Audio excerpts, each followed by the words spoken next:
निषाद जी के देन से हम घूमेंगे टोले से। निषाद जी के देन से हम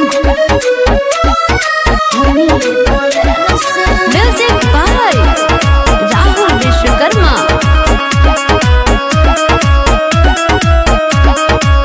बड़ी तू करेलू बड़ाई, कहेलू हमरा के कुछ नहीं चाहिए।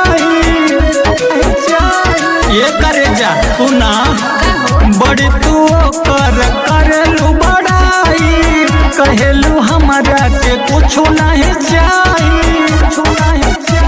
अरे मना काहे कर तारू, करी पर पूजे एक्सेप्ट कला फिर से।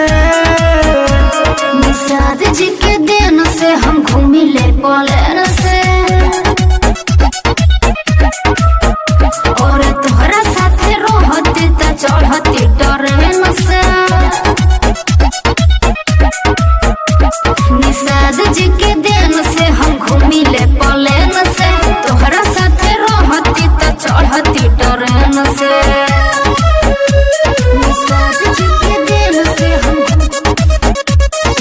घूमिले प्लेन से।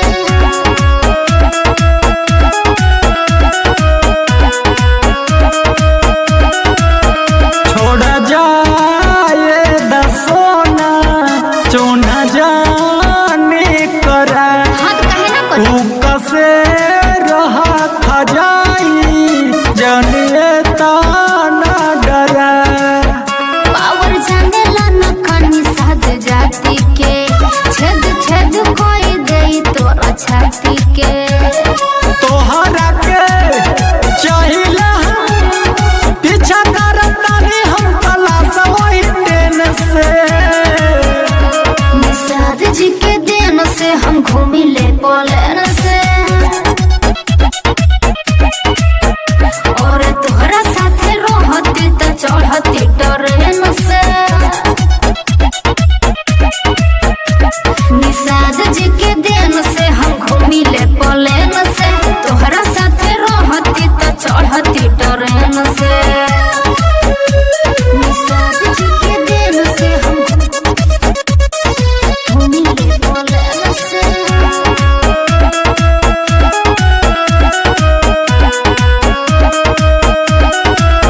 हमके लाग गइल पाता स्वाभिमान के संगे, तोहर हावे बाड़ी पहुँच के वटान के संगे। ओ झूठो पंगा तू ले लो बेकारे में, अजय बलमुआ न सोची गोली मारे में। राहुल के का कुछ नहीं खे, देबू ना तो मार जाइए पतार में से। निषाद जी के देन से हम घूमिले प्लेन से, और तोहरा साथे रहती त चढ़ती ट्रेन से। निषाद जी